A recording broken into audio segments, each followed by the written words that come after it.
You might have experienced some discomfort at the pump if you recently paid for petrol. The cost of gasoline is a commodity that changes from time to time, and economic factors have a significant impact on how much you pay. Nevertheless, the costs of some products and services are remarkably consistent.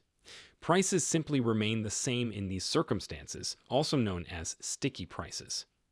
Here, we'll dive a little deeper into the topic of price stickiness, go over some examples, and compare it to its logical exact opposite, flexible pricing.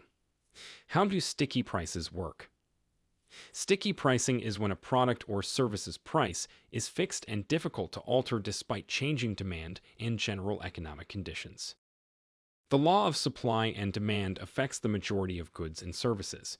Prices rise in response to rising demand. Prices also decrease when demand does. Price stickiness, or nominal resistance, as it is sometimes referred to, resists the laws of supply and demand and does not change as production or selling costs rise, at least not as quickly as other commodities. Simply put, sticky prices operate on the same principle as a company deciding to maintain its product's $20 per unit price regardless of inflation, shifts in consumer demand, or any other potential financial and economic shocks. There's no single reason for enterprises to keep their prices sticky. The phenomena has several core causes. Here's some insight as to why a corporation could favor tight pricing. Reasons for price stickiness. Sometimes, shifting prices to meet demand is not worth the logistics, hassles, and costs to a business, especially if the prices have been heavily advertised or promoted. If a business is in that situation, raising prices will result in what are known as menu costs, which refer to the extra expenses restaurants experience when printing new menus to reflect raised prices. Advertising and promotion are rarely inexpensive. If a company cannot cover the additional costs associated with updating those types of materials, it will probably maintain its current pricing. 2. Contracts with long terms lock in prices. Businesses will occasionally get engaged in lengthy contracts to sell their products and services at fixed prices, most frequently in the B2B market. For instance, a flour supplier might sign a binding contract for 3 years to supply an industrial bakery at a certain cost each year. The provider would still be required to adhere to the agreed-upon pricing, even if demand for wheat unexpectedly increased. 3. A price rise can upset customers. Consumers typically fall on the side of, "I don't want to pay more for a thing than I think it is worth," as is common knowledge. And that mindset takes hold when customers become accustomed to paying a specific price for a particular good or service over an extended period of time.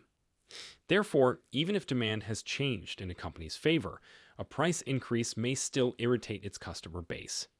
Examples of sticky prices. Wages. Because employees receive the same monthly salary regardless of internal or external circumstances, wages are seen as sticky. For instance, if your employer adds a new employee to your team, reducing some of your workload, your pay remains the same. Even under adverse economic circumstances, like a recession, wages are rarely to decrease. Restaurants. As I mentioned before, the hassle and expense of changing restaurant menus is what gives rise to the phenomenon known as menu costs. A fast food chain would need to update its advertising and educational materials if it wanted to change its prices.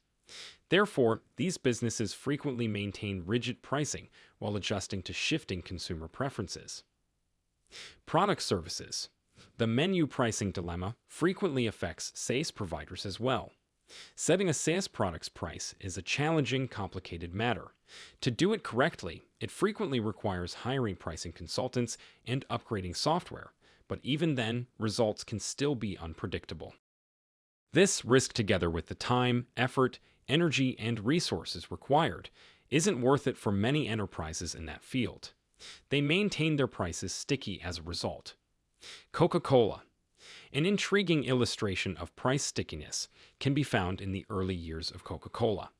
From its introduction in 1886 through the late 1950s, the price of a bottle of Coke kept steady a penny, even as most other products' pricing varied during some 70 years of evolving economic circumstances. The key reason? Vending machines.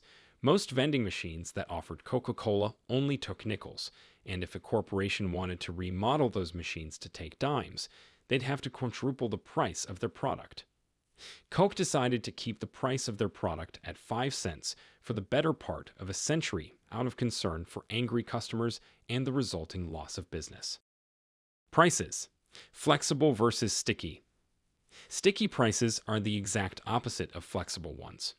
Products and services with flexible prices have the freedom to adjust their prices in response to changing market conditions and customer demand, whereas sticky-priced goods and services rarely modify their prices. Products and services with flexible pricing are more vulnerable to shifts in market trends and changes in the overall economy. These include things with fluctuating prices, such as gasoline, and the broader concept of flexible pricing includes some more specialized pricing techniques. Flexible pricing, for instance, includes the practice of segmented pricing, such as when movie theaters provide reduced rates for elderly and students. The same is true for construction companies, who are prepared to bargain over rates with customers based on the size of a task. One of the fundamental principles of macroeconomics is the idea of sticky pricing. It is a widespread occurrence that has a major impact on the overall economy.